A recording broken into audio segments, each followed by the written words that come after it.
This is the story of a dream, but it was a dream that felt more real than waking life. A vision so terrifying and so deeply rooted in spiritual truth that it changed the course of a saint's life and became the cornerstone of his life's mission. This is the documented account of St. John Bosco, the great friend of youth, and the terrible journey he was forced to take down the road that leads young souls to perdition. It is a powerful, difficult, and absolutely essential story for anyone who seeks to understand the true gravity of moral choice. Before we dive into this extraordinary account, tell me, where are you watching from tonight? Drop your city or country in the comments below. We are committed to bringing you these profound historical and spiritual narratives, stories that are often forgotten or watered down, and your support helps us keep these lights burning.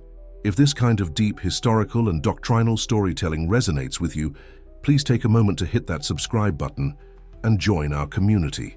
Now let's go back to 1868, to the humble room where Don Bosco slept, and watch as the veil between this world and the next was pulled back for him.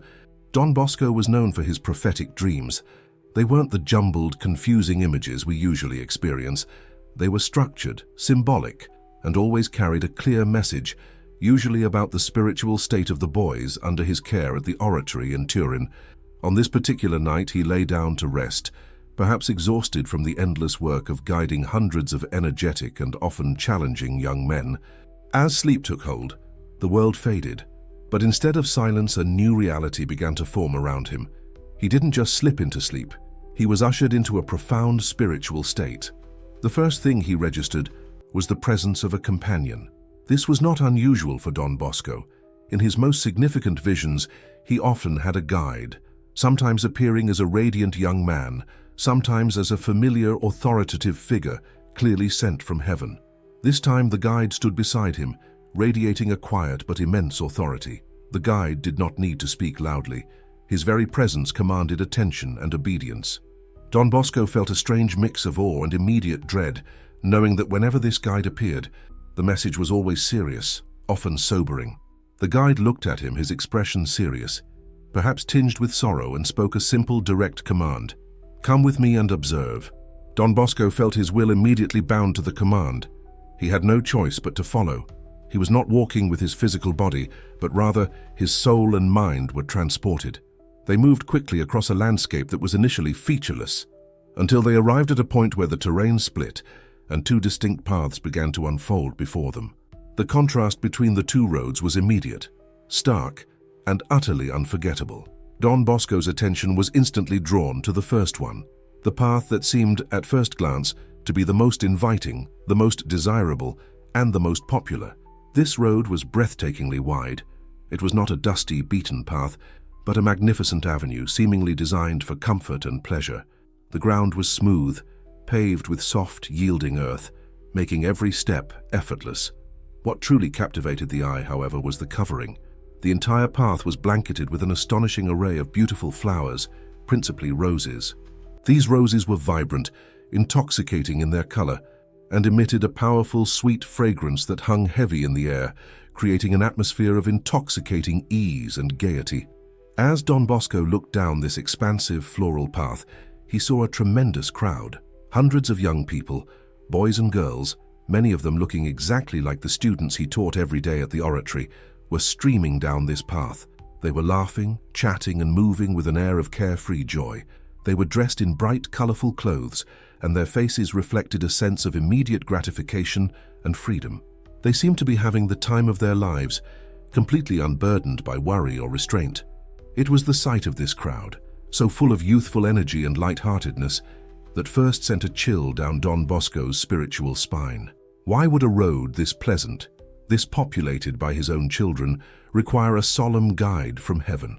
The scene before him was one of perfect earthly happiness, yet the guide's silence indicated something profoundly wrong. He watched the young people for a moment, observing their movements. They were walking easily, sometimes skipping, sometimes running, propelled by their own excitement and the sheer pleasure of the journey. The road offered no resistance. It seemed to encourage speed and indulgence. But then, as he watched more closely, the initial enchantment began to break, replaced by a growing sense of dread. Don Bosco noticed small, almost imperceptible details in the movements of the crowd.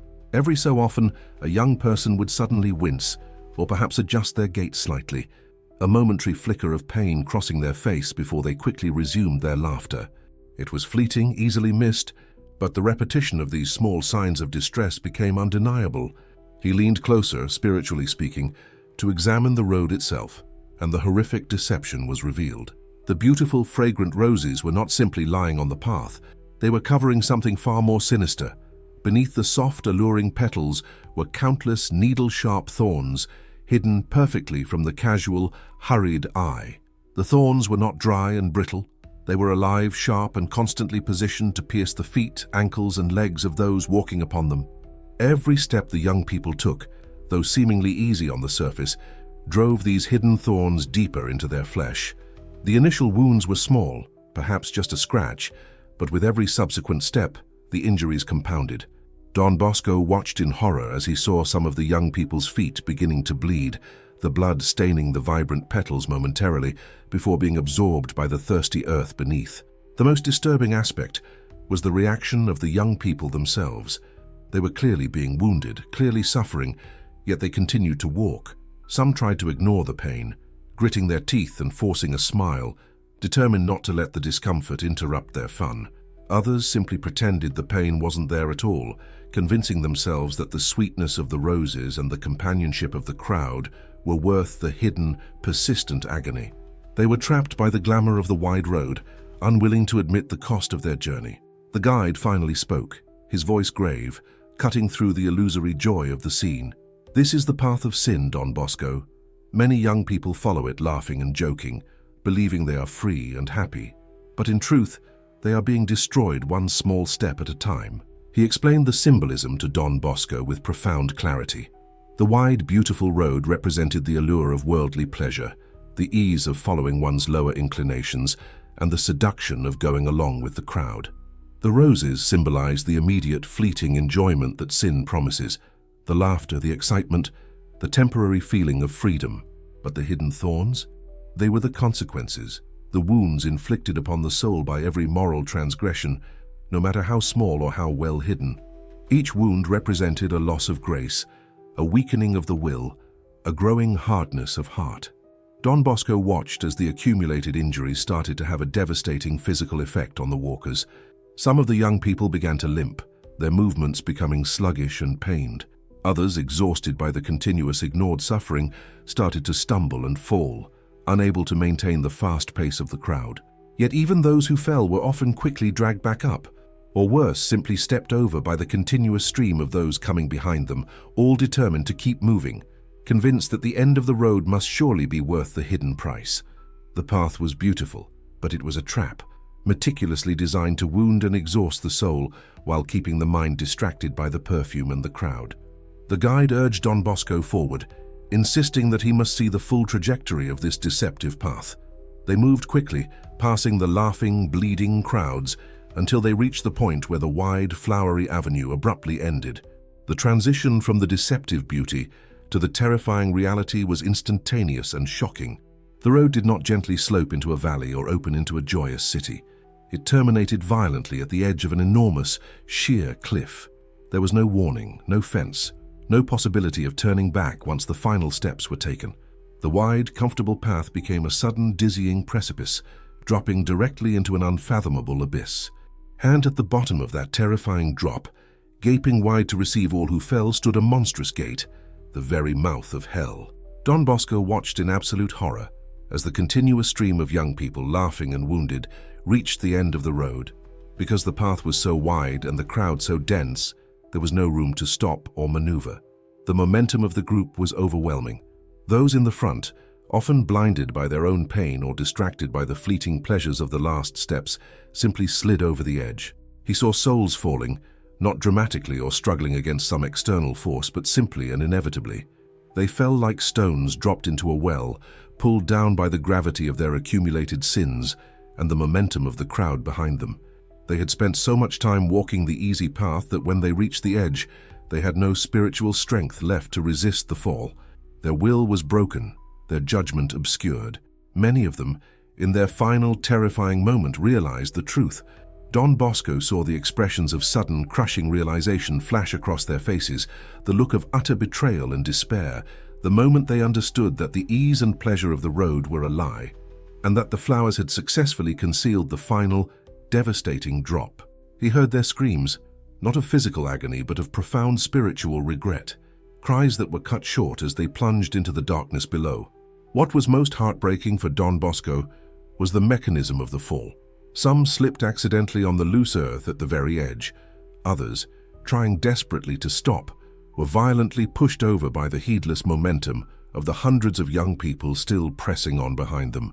The crowd was not malicious, but its sheer volume and focus on self-gratification ensured that anyone who tried to stop or turn back was instantly overwhelmed and shoved into the abyss. Sin, Don Bosco realized, is inherently a social phenomenon. The collective movement toward destruction makes individual resistance almost impossible at the final moment. The guide stood beside him, impassive but solemn, forcing Don Bosco to witness every single descent. "The wide road seduces with ease and pleasure, Don Bosco," the guide stated, his voice echoing with finality. "But it always ends here. There is no other destination for those who choose comfort over truth." Don Bosco felt a wave of nausea and primal fear wash over him. He was a man of deep faith, familiar with the doctrine of eternal punishment, but seeing it manifest with such brutal, mechanical reality, and seeing the victims being the very young souls he was dedicated to saving, was unbearable. He wanted to look away, to run back toward the light and the safety of his own world, but the guide's presence held him firm, his eyes fixed on the horrible spectacle. As the torrent of young souls continued to fall, their descent ending in a chilling final sound as they passed through the immense gate below, Don Bosco was compelled to look down at the gate itself.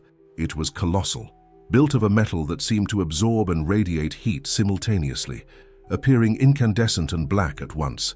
The material looked like molten iron, forged in despair and eternal separation. Engraved upon the archway, searing into the metal, were inscriptions that Don Bosco could only dimly perceive but immediately understood. Words of condemnation, of finality, and of the utter extinguishing of hope. This was the entrance to the prison of the spirit, a place where choice ended and consequence began. Don Bosco was overwhelmed. His heart ached and his entire spiritual being recoiled from the sight. He pleaded with the guide, trying to physically turn his back on the horrific scene. "Enough! I have seen enough! Let me go!" But the guide remained firm, his hand resting lightly but immovably on Don Bosco's shoulder. "You must see this for your sons, Don Bosco. You must know the full danger so you can warn them with authority. Look." And so Don Bosco was forced to look into the gaping maw, into the darkness beyond the incandescent gate. The moment he looked inside, the horror became personal. He did not merely see anonymous shadows, he saw faces that were tragically familiar. He recognized the features of young men who had sat in his classroom, who had played in his courtyard, who had eaten at his table. He recognized their habits, their mannerisms, even the specific expressions of despair that now twisted their features. He saw boys who had seemed cheerful and compliant, boys he had counseled, and boys who had, despite his warnings, chosen to persist in their secret sins.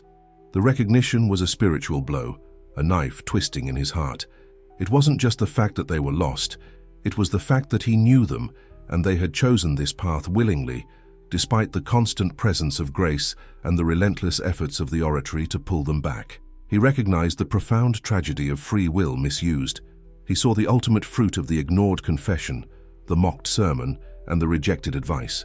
Seeing the faces of his own spiritual children in that place of irreversible separation utterly destroyed Don Bosco internally. This was not a theological exercise. This was pastoral catastrophe. He felt the full weight of his mission and the terrible reality that even with the best efforts, some souls will choose the wide road to the very end. The description Don Bosco gave of the interior of that terrible place was not focused on lurid imaginative torture, but on the profound spiritual and sensory torment inherent to absolute separation from God. It was a place defined by its atmosphere, its sound, and its inescapable finality. The first sensory element was the smell. Don Bosco described a suffocating odor, a stench that was not merely foul, but spiritually noxious, a concentrated essence of decay, despair, and corruption. It was an odor that seemed to compress the very air, making breathing a painful, desperate effort. Then there was the structure itself. He described the walls of the spiritual prison as being alive, dynamic, pressing in on the souls inside. The space was not a passive container. It was an active agent of torment, a manifestation of the soul's own condemnation. He felt the deep, profound heat, not the heat of a fire, but a spiritual heat that seemed to consume the soul without destroying it, a constant, agonizing burn that offered no relief. But the most overwhelming element was the sound. The abyss was filled with a terrible, ceaseless symphony of human suffering. Don Bosco heard choruses of weeping, wailing, and agonizing groans.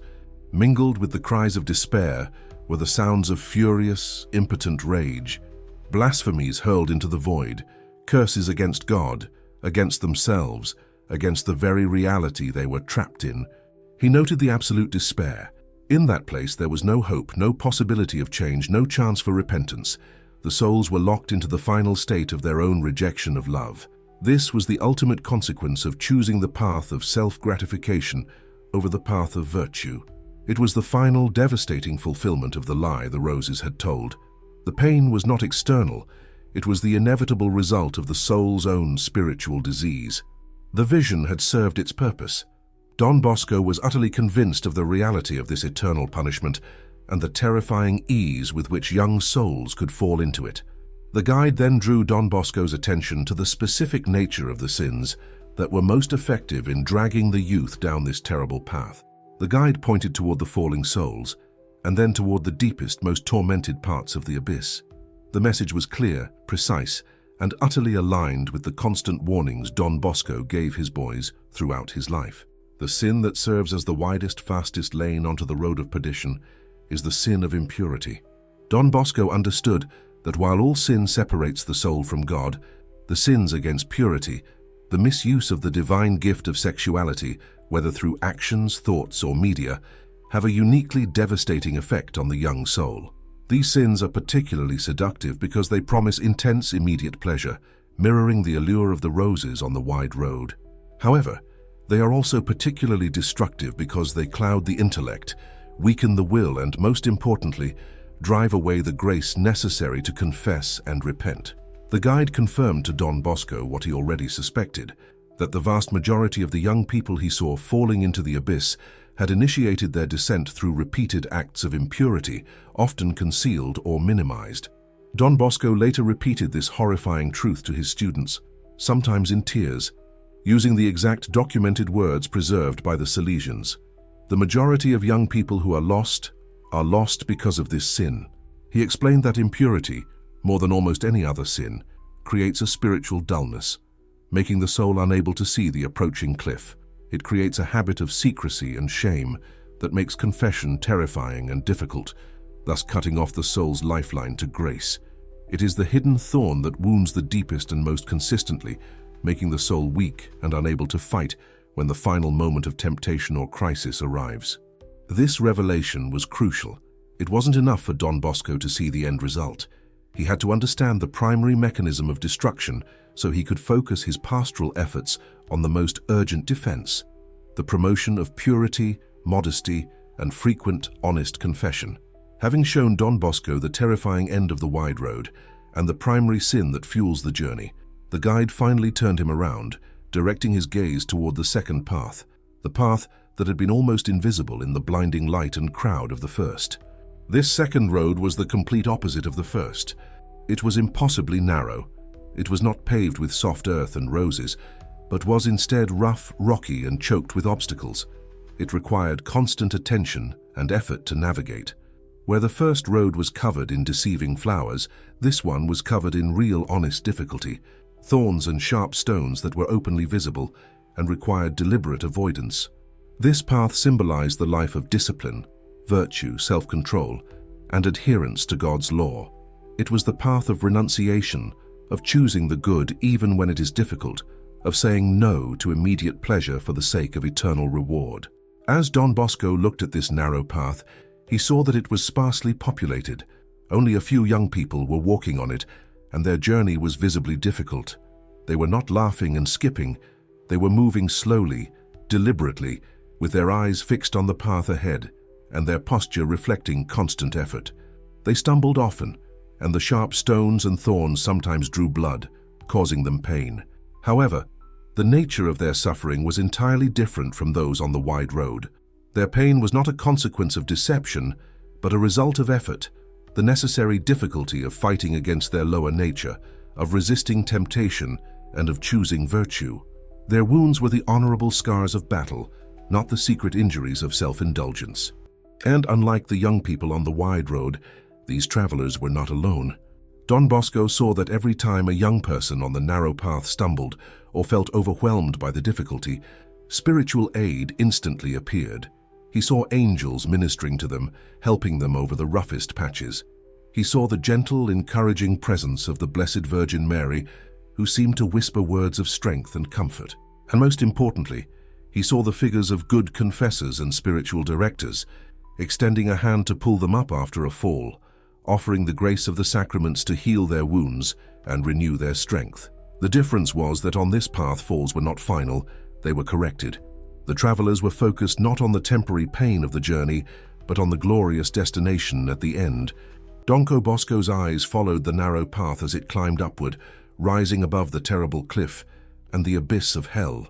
He saw that this road, despite its immense difficulty, led directly to a brilliant, glowing plateau, bathed in a light that could only be the light of heaven.